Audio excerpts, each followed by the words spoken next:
ਔਰਤਾਂ ਨੂੰ ਤਨਖਾਹਾਂ ਘੱਟ ਮਿਲਣ ਦੇ ਚਲਦਿਆਂ ਦੇਸ਼ ਦੀ ਪ੍ਰਧਾਨ ਮੰਤਰੀ ਹੀ ਚਲੇ ਗਈ ਹੜਤਾਲ ਦੇ ਉੱਪਰ।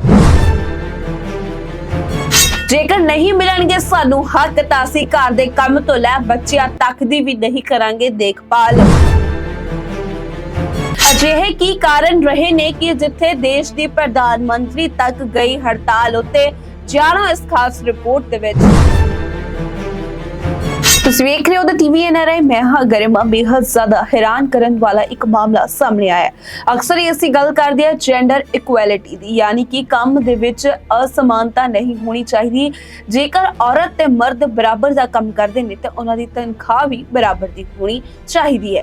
ਇਹ ਮੁੱਦਾ ਭਾਰਤ ਦਾ ਹੀ ਨਹੀਂ ਸਗੋਂ ਦੁਨੀਆ ਦਾ ਹੈ, ਜਿੱਥੇ ਕਿ ਅਸੀਂ ਆਮ ਤੌਰ ਤੇ ਬਾਲੀਵੁੱਡ ਇੰਡਸਟਰੀਜ਼ ਦੇ ਜਿਹੜੇ ਇੰਟਰਵਿਊਜ਼ ਦੇਖਦੇ ਆ, ਚਾਹੇ ਉਹ ਹਾਲੀਵੁੱਡ ਦੇ ਵੀ ਹੋਣ, ਉਸ ਦੇ ਵਿੱਚ ਅਕਸਰ ਇਹ ਗੱਲ ਕਹੀ ਜਾਂਦੀ ਹੈ ਕਿ ਜਿਹੜੀ ਬਾਲੀਵੁੱਡ ਐਕਟ੍ਰੈਸਿਸ ਹੈ ਉਹਨਾਂ ਨੂੰ ਉਹਨਾਂ ਦੇ ਕੰਮ ਦੇ ਮੁਤਾਬਿਕ ਤਨਖਾਹ ਨਹੀਂ ਮਿਲਦੀ, ਸਗੋਂ ਜਿਹੜੇ ਕਹਿ ਲਈਏ ਜਿਹੜੇ ਉਹਨਾਂ ਦੇ ਮੇਲ ਸੈਲੀਬ੍ਰਿਟੀਜ਼ ਨੇ ਜਾਂ ਫਿਰ ਕੋਲੀਗਸ ਨੇ ਉਹਨਾਂ ਨੂੰ ਵੱਧ ਤਨਖਾਹ ਮਿਲਦੀ ਹੈ।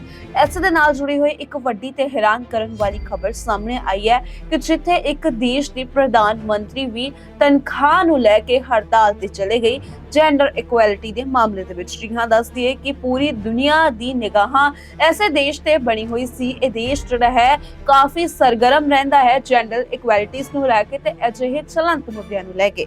ਜੀ ਹਾਂ, ਮੈਂ ਗੱਲ ਕਰ ਰਹੀ ਹਾਂ ਲਿੰਗ ਅਸਮਾਨਤਾ ਦੇ ਮਾਮਲਿਆਂ ਨੂੰ ਲੈ ਕੇ। ਕਈ ਵਾਰ ਦੇਸ਼ ਦੀਆਂ ਅਜਿਹੀਆਂ ਸਮੱਸਿਆਵਾਂ ਸਾਹਮਣੇ ਆਉਂਦੀਆਂ ਨੇ ਕਿ ਪੀਐਮ ਤੱਕ ਨੂੰ ਵੀ ਹੜਤਾਲ ਤੇ ਜਾਣਾ ਪੈਂਦਾ ਹੈ। ਅਜਿਹਾ ਹੀ ਮਾਮਲਾ ਸਾਹਮਣੇ ਆਇਆ ਆਇਰਲੈਂਡ ਤੋਂ, ਜਿੱਥੇ ਕਿ ਆਇਰਲੈਂਡ ਦੀਆਂ ਔਰਤਾਂ ਇੱਕ ਦਿਨ ਦੇ ਲਈ ਹੜਤਾਲ ਦੇ ਉੱਪਰ ਚਲੇ ਗਈਆਂ, ਜਿਸ ਦੇ ਵਿੱਚ ਪੀਐਮ ਵੀ ਸ਼ਾਮਿਲ ਸੀ। ਇਸ ਦੇ ਨਾਲ ਹੀ ਇੱਕ ਵੱਡੇ ਮੀਡੀਆ ਅਦਾਰਿਆਂ ਦੇ ਵਿੱਚ ਰਿਪੋਰਟਾਂ ਛਪੀਆਂ, ਜਿਸ ਮੁਤਾਬਿਕ ਹੜਤਾਲ ਉੱਤੇ ਗਈ ਔਰਤਾਂ ਨੇ ਕਿਹਾ ਹੈ ਕਿ ਉਹ ਘਰ ਦੇ ਅੰਦਰ ਜਾਂ ਬਾਹਰ ਕੋਈ ਵੀ ਕੰਮ ਨਹੀਂ ਕਰਨਗੀਆਂ। 24 ਅਕਤੂਬਰ ਨੂੰ ਹੜਤਾਲ ਦੇ ਵਿੱਚ ਹਿੱਸਾ ਲੈਂਦਿਆਂ ਆਇਰਲੈਂਡ ਦੀ ਪ੍ਰਧਾਨ ਮੰਤਰੀ ਕੈਟਰੀਨਾ ਜੈਕਬੋਸ-ਡਿਟਰ ਨੇ ਕਿਹਾ ਹੈ ਕਿ ਉਹ ਇਹ ਕੰਮ ਨਹੀਂ ਕਰਨਗੀਆਂ। ਆਇਰਲੈਂਡ ਦੀਆਂ ਔਰਤਾਂ ਦੀ ਇਹ ਹੜਤਾਲ ਮਰਦਾਂ ਦੇ ਬਰਾਬਰ ਤਨਖਾਹ ਨਾ ਮਿਲਣ, ਯਾਨੀ ਤਨਖਾਹ ਅਸਮਾਨਤਾ ਅਤੇ ਲਿੰਗਿਕ ਹਿੰਸਾ ਦੇ ਵਿਰੋਧ ਦੇ ਵਿੱਚ ਸੀ।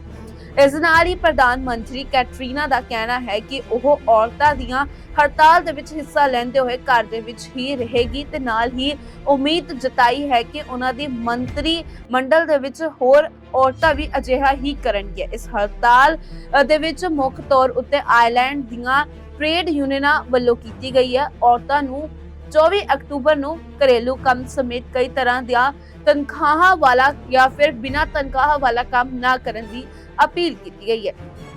ਇਹ ਅਪੀਲ ਔਰਤਾਂ ਸਮੇਤ ਗੈਰ ਬਾਈਨਰੀ ਲੋਕਾਂ ਨੂੰ ਵੀ ਕੀਤੀ ਗਈ ਸੀ, ਜੋ ਗੈਰ ਬਾਈਨਰੀ ਲੋਕਾਂ ਤੋਂ ਭਾਵ ਹੈ ਜੋ ਇਹਨਾਂ ਦੋਵਾਂ ਸ਼੍ਰੇਣੀਆਂ ਯਾਨੀ ਕਿ ਮਰਦ ਜਾਂ ਫਿਰ ਔਰਤਾਂ ਦੇ ਵਿੱਚੋਂ ਕਿਸੇ ਦੇ ਵਿੱਚ ਵੀ ਨਹੀਂ ਆਉਂਦੇ। ਇਸ ਹੜਤਾਲ ਦੇ ਨਤੀਜੇ ਵਜੋਂ ਆਇਰਲੈਂਡ ਦੇ ਵਿੱਚ ਵਰਚੁਅਲ ਬੰਦ ਹੋ ਗਿਆ, ਸਕੂਲ ਬੰਦ ਹੋ ਗਏ, ਜਨਤਕ ਆਵਾਜਾਈ ਵਿੱਚ ਦੇਰੀ, ਹਸਪਤਾਲਾਂ ਦੇ ਵਿੱਚ ਸਟਾਫ ਦੀ ਘਾਟ, ਹੋਟਲਾਂ ਦੇ ਵਿੱਚ ਸਟਾਫ ਦੀ ਘਾਟ, ਇੱਥੋਂ ਤੱਕ ਕਿ ਨਿਊਜ਼ ਚੈਨਲਾਂ ਉੱਤੇ ਪੁਰਸ਼ ਨਿਊਜ਼ ਐਂਕਰ ਹੀ ਐਲਾਨ ਕਰਦੇ ਹੋਏ ਨਜ਼ਰ ਆਏ।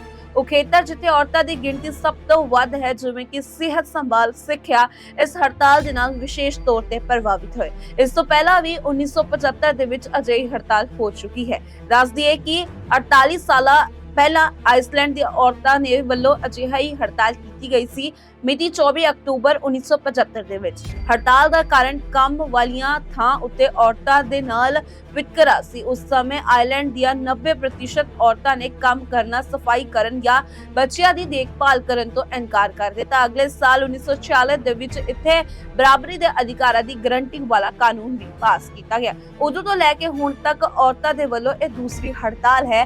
ਹਾਲਾਂਕਿ ਹੜਤਾਲ ਸਹੀ ਨਹੀਂ ਹੁੰਦੀ, ਪਰ ਜਿੱਥੇ ਤੁਹਾਡੇ ਆਪਣੇ ਹੱਕਾਂ ਦੀ ਮੰਗ ਹੋਵੇ ਤਾਂ ਉੱਥੇ ਤੁਹਾਨੂੰ ਸਰਕਾਰ ਦੇ ਅੱਗੇ ਆਪਣੀਆਂ ਮੰਗਾਂ ਰੱਖਣੀਆਂ ਜ਼ਰੂਰ ਚਾਹੀਦੀਆਂ। ਉੱਥੇ ਹੀ ਜੇਕਰ ਸਰਕਾਰ ਅਜਿਹੇ ਕਾਰਜ ਕਰ ਰਹੀ ਹੈ ਤਾਂ ਉਹਨਾਂ ਨੂੰ ਰੋਕਣ ਦਾ ਵੀ ਸਾਡਾ ਹੀ ਫਰਜ਼ ਹੈ, ਕਿਉਂਕਿ ਸਰਕਾਰਾਂ ਸਾਡੇ ਪੈਸੇ ਦੇ ਸਿਰਾਂ ਤੇ ਚੱਲਦੀਆਂ ਨੇ।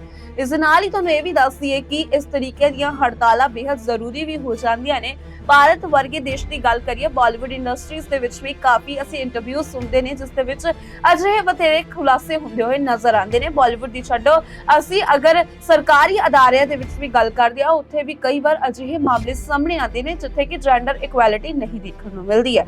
ਇਸ ਦੇ ਨਾਲ ਹੀ ਕਈ ਅਜਿਹੇ ਅਦਾਰੇ ਵੀ ਨੇ, ਚਾਹੇ ਉਹ ਵਿਦਿਅਕ ਹੋਵੇ, ਚਾਹੇ ਪੋਲੀਟੀਸ਼ੀਅਨਸ ਹੋਵੇ ਜਾਂ ਫਿਰ ਕਈ ਹੋਰ ਵੱਡੀ ਐਮਐਨਸੀਜ਼ ਹੋਵੇ, ਉੱਥੇ ਵੀ ਵਿਤਕਰੇ ਦੇਖਣ ਨੂੰ ਮਿਲਦੇ ਨੇ ਤਨਖਾਹਾਂ ਦੇ ਵਿੱਚ ਵੀ। ਤੇ ਅਜਿਹੇ ਹੋਰ ਵੀ ਮਾਮਲੇ ਆ, ਉੱਥੇ ਹੀ ਲੋਕਾਂ ਨੂੰ ਆਪ ਨੂੰ ਸੁਚੇਤ ਤੇ ਸਾਵਧਾਨ ਹੋਣ ਦੀ ਲੋੜ ਹੈ।